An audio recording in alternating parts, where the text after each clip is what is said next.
Next हमें सुबह का सीन दिखाया जाता है। हाईसन की आंख खुलती है और वो वोयल को अपने घर में देख के काफी हैरान होती है। वोयल भी उसको देख के उसके पास आता है और उससे उसकी तबीयत पूछता है और उसको कहता है कि कल रात तुमने इतनी ड्रिंक क्यों की जिससे तुम्हें सही से चला तक नहीं जा रहा। हाईसन उसको कहती है कि मेरे पास कोई और चॉइस नहीं थी, इसीलिए मुझे ये करना पड़ा और अब तो मैं ये भी जान चुकी हूँ कि हम दोनों दोबारा क्यों मिले हैं और मुझे हर चीज के बारे में पता चल चुका है। ये कहते हुए हाईसन वोयल को वो फोटो दिखाती है। वोयल उसको देख के काफी ज्यादा हैरान होता है। हाईसन उसको कहती है कि मुझे पता है कि तुम इसको देख के काफी ज्यादा सरप्राइज हो कि ये मेरे पास क्या कर रहा है और इस तस्वीर के अंदर जो लड़की है वो मैं ही हूँ ना। ये सुन के वोयल उससे पूछता है क्या तुम्हें कुछ याद आ रहा है। हाईसन उसको कहती है कि नहीं याद तो नहीं आ रहा, लेकिन तुम मुझे सब कुछ बताओ कि हमारे बीच में ऐसा क्या हुआ था।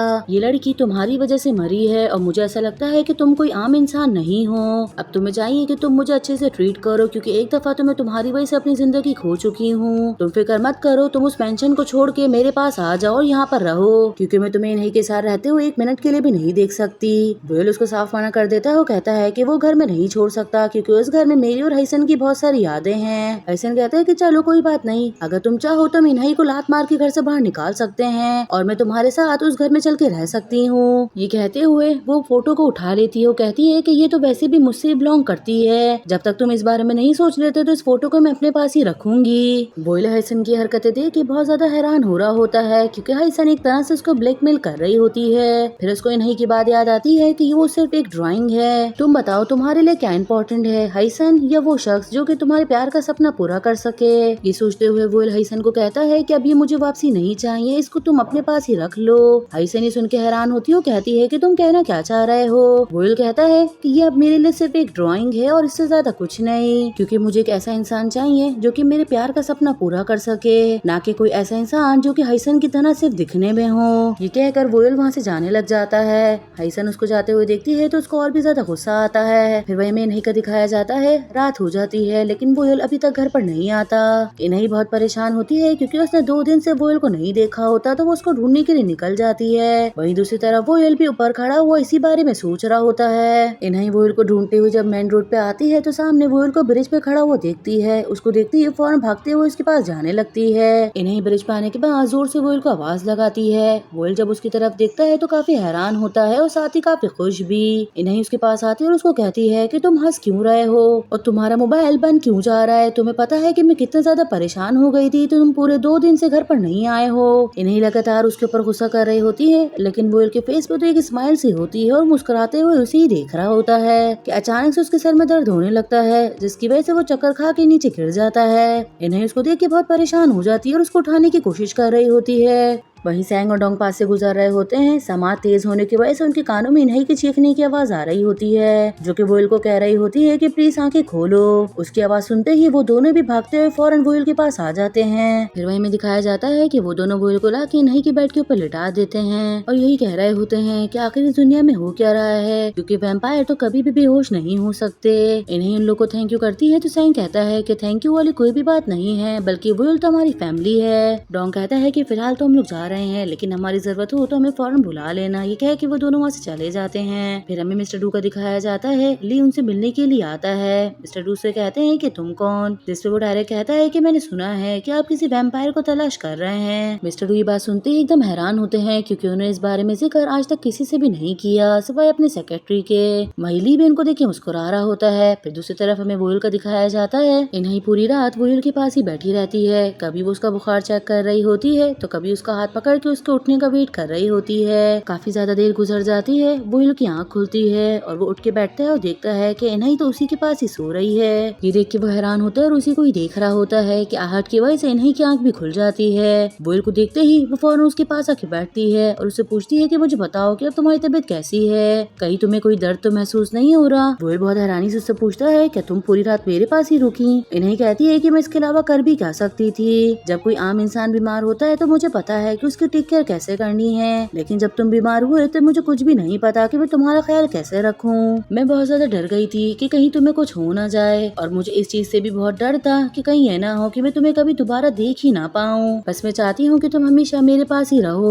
वोयल बात सुन के हैरान होता है और इसके अलावा तुम कहीं पर भी नहीं जाओ, जबकि मुझे ये भी पता है कि तुम्हारे दिल में सिर्फ और सिर्फ एक ही इंसान है, लेकिन उसके बावजूद भी मैं ऐसी बात सोचती हूँ। अब मुझे ऐसा लगता है कि मुझे तुम्हें बता देना चाहिए क्योंकि इससे पहले पहले मैंने कभी भी ऐसा फील नहीं किया। वोयल आई थिंक कि मेरे दिल में तुम्हारे लिए फीलिंग्स हैं। वोयल ये बात सुन के हैरान होता है और फौरन उसको किस कर लेता है। इन्हें भी एकदम हैरान हो जाती है। इतने में सुबह भी हो जाती है और ये दोनों लेट जाते हैं। वोयल उसके बाल पीछे करता है और बहुत प्यार से उसी को देख रहा होता है और उसको कहता है कि 1 मिनट के लिए तो मुझे ऐसा लगा कि मेरा दिल भी धड़का और तुम बिल्कुल भी परेशान मत हो, मैं तुम्हें छोड़कर कहीं पर भी नहीं जा रहा, हमेशा तुम्हारे पास ही रहूंगा। इन्हें ही सुन के मुस्कुराने लग जाती है। उसके बाद उसी के शोल्डर पे सर रख देती है। फिर वही में सुबह का सीन दिखाया जाता है। इन्हें अच्छे से तैयार होकर नीचे आती है। वो वोयल को ही ढूंढ रही होती है कि इतने में उनकी गेस्ट उसके पास आ जाती है। वो उससे कुछ कहने जा रही होती है कि उसका फेस देख के मुस्कुराने लगती है। वो कहती है कि आज कोई खास बात है जो तुमने इतना अच्छा मेकअप किया हुआ है। इन्हें ही सुन के हैरान होती है। कहती है कि ऐसा बिल्कुल भी नहीं है। ये सुन के मुस्कुराती है। कहती है कि मुझे पागल मत बनाओ, ये देखो साफ नजर आ रहा है। इन्हें ही सुनती है अपने फेस पे हाथ रख लेती है। इतने में वोयल भी वहाँ पर आ जाता है। वोयल को देख के वो तो वहाँ से चले जाती है। उसके जाने के बाद ये दोनों एक दूसरे को देख के मुस्कुरा रहे होते हैं। ये दोनों इतना मुस्कुरा रहे होते हैं कि इनकी स्माइल ही नहीं रुक रही होती।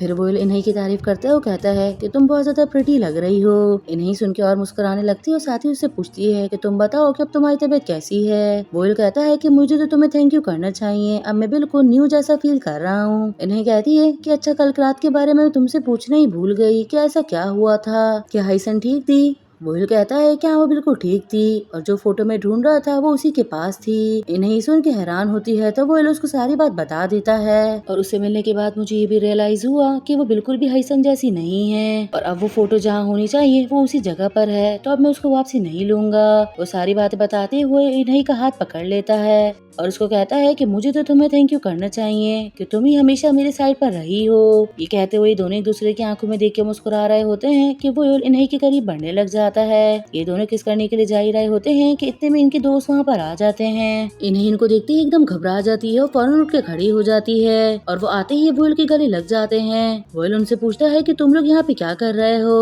वो कहते हैं कि कल पूरी रात हमें नींद नहीं आई, इसलिए सुबह होते ही हम तुमसे मिलने के लिए आ गए। वोयल कहता है कि मैं बिल्कुल ठीक हूँ, चलो तुम दोनों अब यहाँ से जाओ। लेकिन वो वोयल को नीचे बिठा देते हो। कहते हैं कि तुम ऐसे हमें जाने का क्यों कह रहे हो, कोई बातें हैं जो हमें तुम्हें बतानी है। फिर लोग बैठ जाते हैं और इन्हीं से बात करने लगते हैं। इन्हीं से पूछते हैं कि हम यहाँ पे रह के काम कर सकते हैं। वोयल उनको साफ मना कर देता है, जिस पर फिर भी वो इन्हीं से पूछते हैं और उसको कहते हैं तुम तो वोयल की कंडीशन को जानती हो, हम यहाँ रह के उसका अच्छे से ख्याल भी रख लेंगे और ऊपर से हमें ज्यादा पैसे नहीं चाहिए। इन्हें वैसे तो मना कर रही होती है, लेकिन जब वो वोयल की तबीयत का सुनती है तो कहती है कि ठीक है तुम लोग यहाँ रह सकते हो, लेकिन मेरी एक शर्त है, क्योंकि ऊपर के जो भी कमरे हैं वो सारे गेस्ट रूम हैं, तो तुम लोगों को वोयल के रूम में ही रहना होगा। ये सुनकर ये तीनों बहुत ज्यादा खुश हो जाते हैं। वो कहते हैं कि तुम्हारी जो भी शर्तें हमें मंजूर है। इन्हें उठ के वहाँ से जाने लग जाती है और वोयल उसको थैंक यू कर रहा होता है और काफी खुश होता है। डोंग कह रहा होता है कि मुझे तो लगा था कि वो हमें धक्के मार के घर से बाहर निकाल देगी, मगर उसने ऐसा नहीं किया।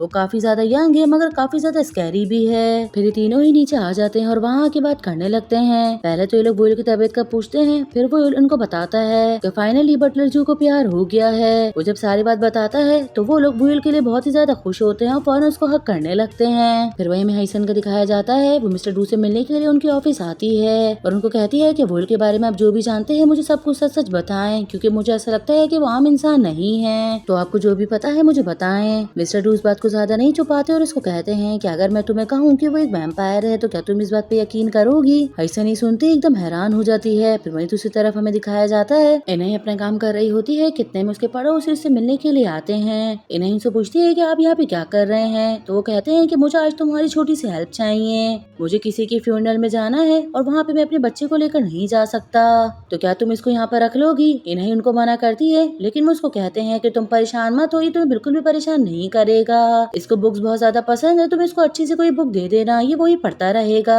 और साथ ही वो जबरदस्ती इन्हें को कुछ पैसे भी दे देते हैं और कहते हैं कि कुछ जरूरत हो तो इसको खिला देना। ये कहकर वो जबरदस्ती मिंजय को आके बिठा देते हैं और उसको कहते हैं कि तुम्हें अच्छे से बिहेव करना है और बिल्कुल भी तंग मत करना। ये कह के वहाँ से जाने लग जाते हैं। इन्हें इनको रोक रही होती है मगर वो नहीं रुकते।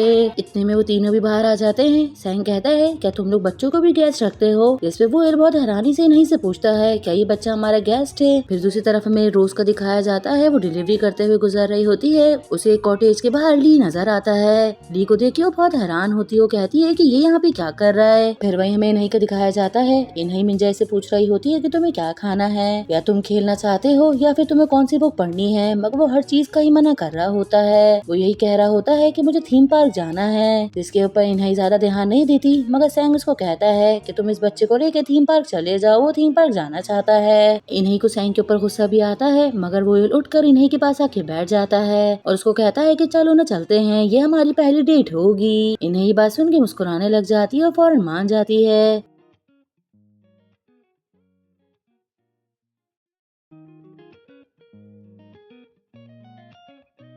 ये लोग सब बहुत ज्यादा खुश हो जाते हैं। फिर वहीं दूसरी तरफ हमें दिखाया जाता है कि ये लोग थीम पार्क आ जाते हैं। फिर ये तीनों अपने लिए एक एक कैब खरीदते हैं, और जिसके अंदर ये तीनों ही काफी ज्यादा क्यूट लग रहे होते हैं। फिर इन्हें मिंजाई की कुछ क्यूट क्यूट सी तस्वीरें क्लिक करती है, साथ ही उसको कुछ खाने के लिए लेकर देती है। फिर बारी राइड में बैठने की आती है। मिंजाई कहता है कि मुझे इस राइड में बैठना है, जिसपे इन्हें उसको मना करती है कि राइड काफी ज्यादा खतरनाक हो सकती है। कोयल कहता है कि तुम डरो मत, तुम्हारे पास तो मैं तो उड़ता रहता हूँ, इसलिए मेरे लिए कोई बड़ी बात नहीं होगी। इन्हीं कहती है कि जब तुम इसमें बैठोगे तो तुम्हें खुद ही पता चल जाएगा कि तुम्हारे उड़ने से कितनी ज्यादा अलग है। मिंजा इन दोनों की बातें सुन रहा होता है और इन दोनों को कहता है कि एक बात बताओ कि आप दोनों ने हाथ क्यों नहीं पकड़ा हुआ। यहाँ पे देखो कितना ज्यादा रश है, अगर आप लोग घूम गए तो फिर क्या होगा। ये कहते हुए इनके पास आता है और इन दोनों को एक दूसरे का हाथ पकड़ा देता है। आप दोनों एक साथ रहो और बिल्कुल भी गुम मत होना। ये कहते हुए वो भागता हुआ से जाने लग जाता है। ये दोनों भी एक दूसरे का हाथ पकड़ के काफी ज्यादा खुश होते हैं और कहते हैं कि ये बच्चा काफी ज्यादा नॉटी है। फिर यहाँ पे राइड स्टार्ट हो जाती है। ये तीनों ही काफी ज्यादा एंजॉय करते हैं। शुरू में तो वोयल को मजा आता है, लेकिन जब राइड खत्म होती है वो बाहर आता है तो उसकी हालत खराब हो जाती है। उसको चक्कर भी आ रहे होते हैं और उससे चला भी नहीं जा रहा होता। इन्हीं को उसकी हालत देख के हंसी आ रही होती है। फिर वहीं दूसरी तरफ हमें मिस्टर डू का दिखाया जाता है। मिस्टर डू ली से बात कर रहे होते हैं, उससे पूछ रहे होते हैं कि वो आखिर इंसान क्यों बनना चाहता है और उसके लिए उसने इतना ज्यादा स्ट्रगल भी किया है, जिसपे लिए उनको सारी बात बताता है कि वो प्यार का एक्सपीरियंस करना चाहता है, तो इसीलिए वो इंसान बनना चाह रहा है। मिस्टर डू ये बात सुन के हैरान होते हैं। साथ ही वो ये भी बता देता है कि वो एक हाफ वैम्पायर है। मिस्टर डू से कहते हैं क्या तुम मेरी मदद करोगे, मैं इसके लिए तुम्हें एक अच्छी खासी रकम दूंगा। और ली फौरन मान जाता है। फिर दूसरी तरफ हमें थीम पार्क का दिखाया जाता है। ये तीनों ही बहुत थक जाते हैं और घर वापसी आ रहे होते हैं। बोयल इन्हीं का हाथ पकड़ लेता है और उसको कहता है कि मैं नहीं चाहता कि तुम गुम हो जाओ। ये सुनकर ये दोनों ही हंसने लग जाते हैं और एक दूसरे को देख रहे होते हैं। घर आने के बाद मिंजाई की आंटी उसको लेने के लिए आ जाती हैं और साथ ही वो सॉरी के तौर पर इन्हीं के लिए खाना भी लेकर आती हैं। इन्हें इनको कहती है कि नहीं, हमें मिंजाई के साथ बहुत ज्यादा मजा आया, अगर कभी कोई और प्रॉब्लम हो तो आप मिंजाई को यहाँ पे छोड़ जाइएगा। साथ ही वो आंटी सैंग को देख के पहचान जाती है, कहती है कि तुम तो वही डिटेक्टिव हो ना जो उस दिन पूछताछ के लिए आए थे। सैंग उनको कहता है कि आपकी तो काफी अच्छी मेमोरी है। आंटी कहती है कि हाँ, तुम्हारा फेस भुलाए जाने वाला नहीं है। वो सबको थैंक यू करके वहाँ से चले जाती हैं। उनके जाने के बाद इन्हें उससे पूछती है कि तुम वाकई डिटेक्टिव हो, जिसके ऊपर सैंग हाँ कर देता है। इन्हें भी हैरान होकर वहाँ से चली जाती है और वोयल भी उसी को ही देख रहा होता है। फिर नेक्स्ट हमें ली का दिखाया जाता है। वो उसी छोटे से कॉटेज के अंदर आता है और अपने साथ एक बेहोश इंसान को लेकर आता है। उसने घर के पीछे वाले हिस्से में एक छोटा सा जेल बनाया होता है, जिसमें काफी सारे इंसानों को रखा होता है। उस इंसान को भी वहीं लाकर वो फेंक देता है। सब उससे भीख मांग रहे होते हैं कि हमें छोड़ दो, हमें यहाँ से जाने दो। साथ ही उनको काफी ज्यादा कमजोरी भी हो रही होती है। सैंग भी बैठा हुआ उन लोगों को ही देख रहा होता है और कहता है कि अगर मैं तुम लोग को छोड़ दूंगा तो फिर मैं खाऊंगा कहाँ से, तुम लोग तो मेरा खाना हो। ये कहते हुए मुस्कुराने लगता है। उसमें से एक जेल के अंदर इन्हीं के पापा भी होते हैं, जो कि काफी ज्यादा बुरी कंडीशन के अंदर होते हैं। फिर नेक्स्ट हमें सुबह का सीन दिखाया जाता है। इन्हीं और वोयल दोनों मिलकर बेडशीट धो रहे होते हैं। बेडशीट धोते हुए ये दोनों काफी ज्यादा एंजॉय भी कर रहे होते हैं और हंसी मजाक भी करते हैं। ये दोनों काफी खुश होते हैं कि इतने में हाइसन वहाँ पर आ जाती है और इन दोनों को देखने लगती है। वोयल गिरने लगता है तो इन्हें इसको पकड़ लेती है। ये दोनों एक दूसरे को देख रहे होते हैं और हाइसन से बिल्कुल बर्दाश्त नहीं हो रहा होता। वो काफी ज्यादा जेलिस होने लगती है। वो इन लोग के पास आती है और कहती है कि तुम दोनों एक साथ दिखने में काफी अच्छे लग रहे हो, क्या मैं थोड़ी देर इन्हीं से बात कर सकती हूँ। वोयल सुन के थोड़ा परेशान होता है, लेकिन फिर भी ये दोनों एक रेस्टोरेंट के अंदर आ जाती हैं। हाइसन उसको कहती है कि मुझे वोयल की सारी सच्चाई पता चल चुकी है कि वोयल एक वैम्पायर है। तुम्हें क्या लगता है कि सारी चीजें तुम्हें पता होंगी, हमें कुछ भी पता नहीं चल सकता, लेकिन तुम इतनी ज्यादा हैरान क्यों हो रही हो। इन्हीं कहती है कि अगर आपको पता चल गई है तो प्लीज इस बात को अपने तक ही रखिएगा। जैसा आप सोच रही हैं वोयल बिल्कुल भी ऐसा इंसान नहीं है। लेकिन हाइसन उसको बोलने का मौका तक नहीं दे रही होती और वो कहती है कि तुम्हें ये बात जरूर पता चलेगी कि जिसका वो इतने सालों से इंतजार कर रहा था वो लड़की मैं हूँ, ना कि तुम। वो इन्हीं को सुना रही होती है और उसको धमकी भी दे रही होती है कि तुम वोयल को छोड़ दो। इन्हीं काफी देर से उसकी बातें बर्दाश्त कर रही होती है। फिर वो उसको कहती है कि भले तुम कुछ भी कहो लेकिन इस बार मैं अपने दिल की सुनूंगी और उसी को फॉलो करूंगी। हाइसन को सुन के गुस्सा आ जाता है तो वो उसको कहती है कि अभी तो मैं तुम्हें बहुत प्यार से बोल रही हूँ कि उसकी लाइफ से दफा हो जाओ, लेकिन अगली बार ऐसा बिल्कुल भी नहीं होगा। लेकिन इन्हीं उससे नहीं डरती और अभी भी वही बात बोलती है। हाइसन कहती है कि चलो ये तो बहुत अच्छी बात है, अब मैं भी अपने ही दिल को फॉलो करूंगी, जो वो कहेगा मैं बिल्कुल वैसा ही करूंगी। तो अब तुम रुको और देखो कि तुम्हारे साथ होता क्या है। फिर वहीं दूसरी तरफ हमें वोयल का दिखाया जाता है। वो कैटमैन के साथ ऊपर बैठा होता है और काफी ज्यादा खुश होता है। वो कहता है कि जब मैं इंसान बन जाऊंगा तो बटलर जो भी मुझे देख के बहुत ज्यादा खुश होंगी। कैटमैन ही सुन के हैरान होते हैं, कहते हैं कि तुमने क्या कहा। वोयल कहता है कि मैंने कहा कि जब मैं इंसान बन जाऊंगा तो बटलर जो भी मुझे देख के बहुत खुश होंगी। कैटमैन कहते हैं कि तुम ऐसा क्यों कह रहे हो, तुम तो इंसान बनने के लिए उसको सेक्रीफाइस कर रहे हो। वोयल ये बात सुन के खुद भी बहुत ज्यादा हैरान होता है और नीचे खड़ा वो ये सारी बातें ली सुन लेता है और सुन के मुस्कुराने लगता है। फिर वो सीधा मिस्टर डू के ऑफिस आ जाता है और वो सारी इन्फॉर्मेशन आके मिस्टर डू को दे देता है। वो भी जब इन्हीं का नाम सुनते हैं तो सुन के काफी ज्यादा हैरान होते हैं। वहीं वोयल ये सब कुछ सोचता हुआ बहुत परेशान हो रहा होता है। फिर वहीं में पास का दिखाया जाता है। वो कैटमैन को कहता है कि इसमें कौन सी बड़ी कुर्बानी, मैं तो इन्हीं का सिर्फ चंद ड्रॉप खून ही पीऊंगा। लेकिन कैटमैन परेशान होते हुए बताते हैं कि लेकिन वो कभी भी खुश नहीं रहेगी, क्योंकि ये उस इंसान की किस्मत होती है जो एक वैम्पायर का कॉफिन खोलता है और उसके बाद वो वैम्पायर को खून देने के बाद मर जाता है या फिर जीने के लिए उस वैम्पायर को ही मार देता है। ये सारी बातें सुन के वो एकदम शॉक्ड हो जाता है। तुम दोनों में से सिर्फ एक ही जिंदा रह सकता है, अब वो तुम्हें डिसाइड करना है कि तुम्हें किसको बचाना है। वो ये सब कुछ सोचता हुआ आ रहा होता है। वो बहुत ज्यादा परेशान होता है। मिस्टर डू भी बहुत परेशान होते हैं और वो इन्हीं से मिलने के लिए आ रहे होते हैं। जैसे वोयल को देखते हैं तो सीधा गाड़ी उसके पास ले आते हैं। मिस्टर डू कार से नीचे उतरते ही वोयल को पकड़ते हैं और जोर से उसको एक मुक्का मारते हैं। उसको कहते हैं कि तुम्हारी हिम्मत कैसे हुई इन्हीं के साथ ये सब कुछ करने की। वही हमें इनकी गेस्ट का दिखाया जाता है। उसको बाहर से कुछ आवाजें आती हैं जिनको सुन के वो डर जाती है। जैसे वो अपने रूम का गेट खोलती है तो सामने कोई खड़ा होता है, जिसको देखते ही वो एकदम शॉक्ड हो जाती है। वो भी उसको कह रहा होता है कि तुम्हें क्या लगता है, क्या मैं तुम्हें कभी ढूंढ नहीं पाऊंगा?